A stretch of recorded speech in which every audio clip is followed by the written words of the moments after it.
जय गुरुदेव. अज्ञान काया म्हणजे एक, जेथे स्वस्वरूपाची विस्मृती विशेख.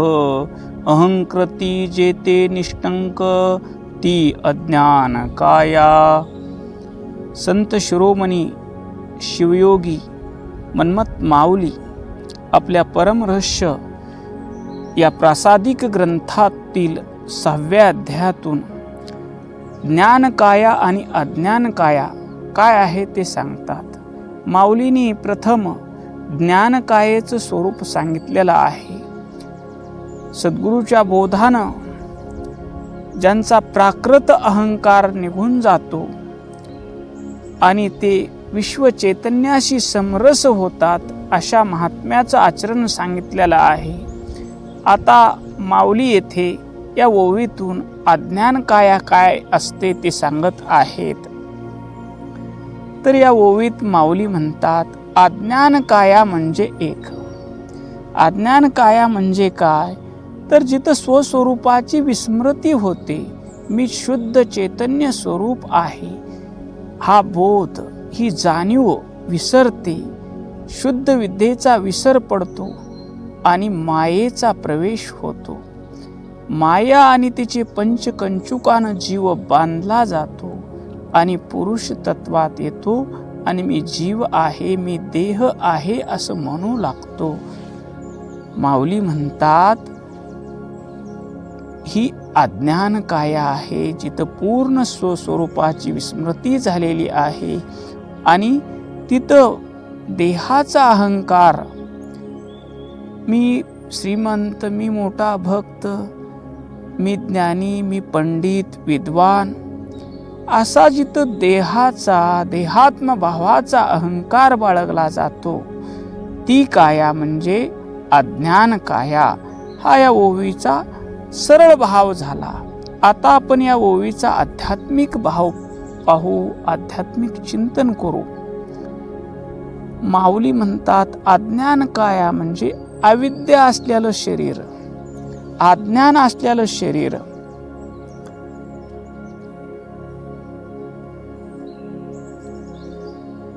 आपण शुद्ध चैतन्य स्वरूप आहोत, जिथं संकल्प नाही, विकल्प नाही, इच्छा नाही. ते स्वरूप म्हणजे आपलं आत्मस्वरूप आहे, शिवस्वरूप आहे,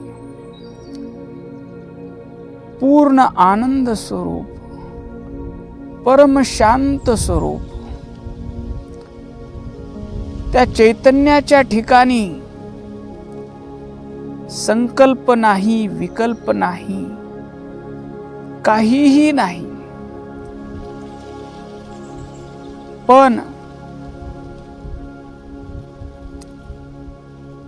ज्यावेळेस या शिवतत्वाला आनंद घेण्याची लहर येते, त्यावेळेस शक्ती तत्व उत्पन्न होतं. मला आनंद घेण्यासाठी काहीतरी करायचं आहे. शिवसादाख्य हे अमूर्त सादाख्य आणि तिसरं तत्व आहे सदाशिव तत्व. मला आनंद घेण्यासाठी माझ्यासारखे मी एक आहे, अनेक निर्माण करायचे आहेत. विश्वरूप मला व्हायचं आहे आणि त्या विश्वामध्ये माझं स्वरूप प्रकट करायचं आहे. इथं आकार आला, मूर्त सादाख्य. पुढचं ईश्वर तत्व आहे. मी निर्माण केलेल्या विश्वाला मला नियमित आणि नियंत्रित करायचं आहे. हे झालं कर्तृ सादाख्य. आणि पाचवं शुद्ध तत्व, आध्यात्मिक तत्व आहे शुद्ध विद्या. मीच विश्वरूप झालो आहे ही जाणीव. मी आणि विश्व वेगळे नाही ही जाणीव म्हणजे शुद्ध विद्या. ही शिवाची आध्यात्मिक सृष्टी आहे. पण ही इच्छेमध्ये ज्यावेळेस स्वार्थ शिरतो, त्यावेळेस ती इच्छा आधो माया म्हणू लागते. शुद्ध माया जी ईश्वराकडे घेऊन जाते ती शुद्ध माया.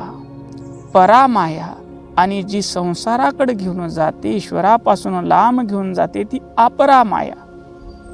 ही अपरामाया आमच्या डोळ्यावर झापड घालते अज्ञानाची. तू सर्व करता नाहीस, या देहापुरता तू मर्यादित आहेस.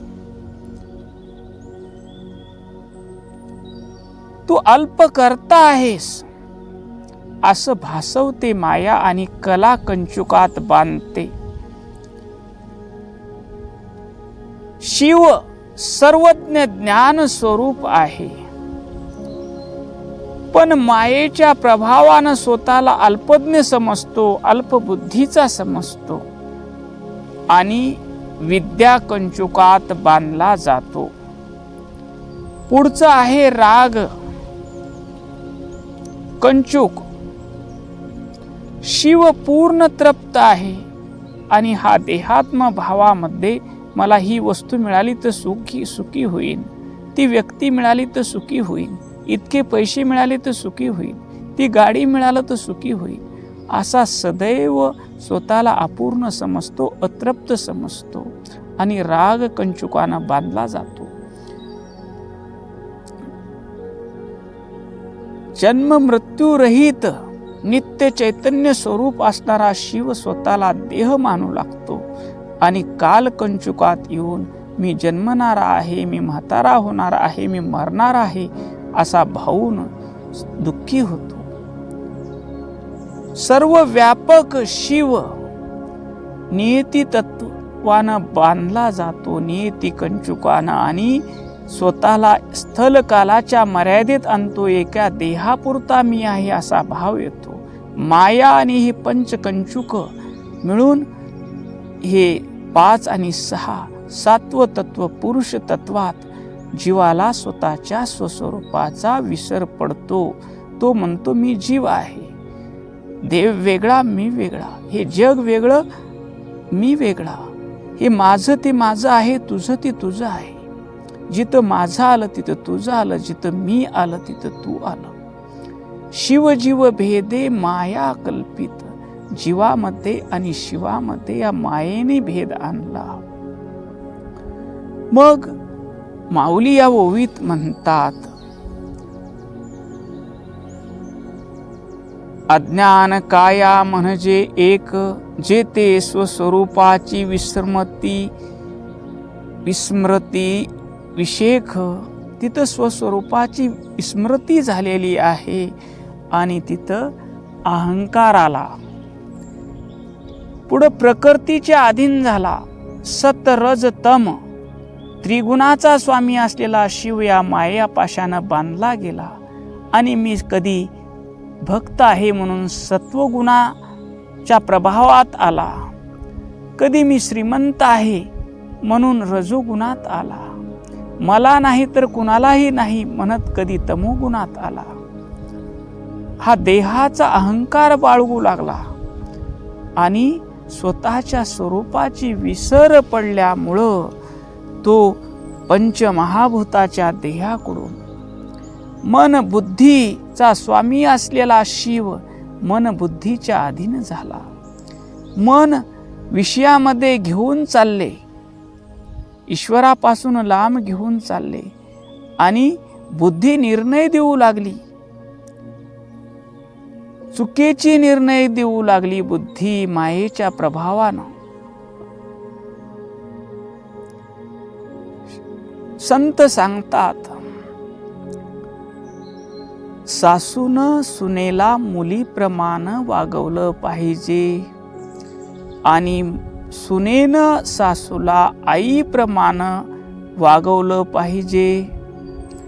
हे प्रवचनात ऐकतो आणि घरी आल्याबरोबर महाराजांनी सांगितलं आपल्या सुनेला लेकीसारखं वागवावं.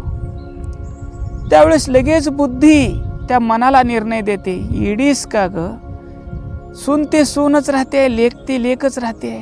ती सुनबाई म्हणते महाराजानं सांगितलं सासूला आईप्रमाणे समजावं, आईप्रमाणे आदर सत्कार करावा, सेवा करावी. त्या मनाला लगेच ती मायेच्या प्रभावात आलेली बुद्धी म्हणते आई ते आईच असते, सासू ते सासूच असते. महाराजाला का लागले सांगायला?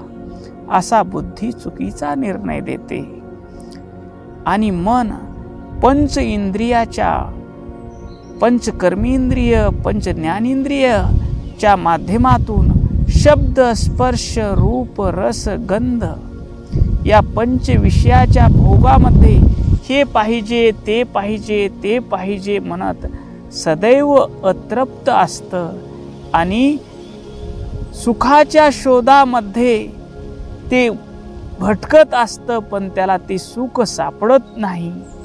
अशा स्वरूपाची स्मृती विसरलेल्या जीवाचं चित्रण माऊलीने या ओवीमध्ये केलेलं आहे. ओम शांती शांती शांती.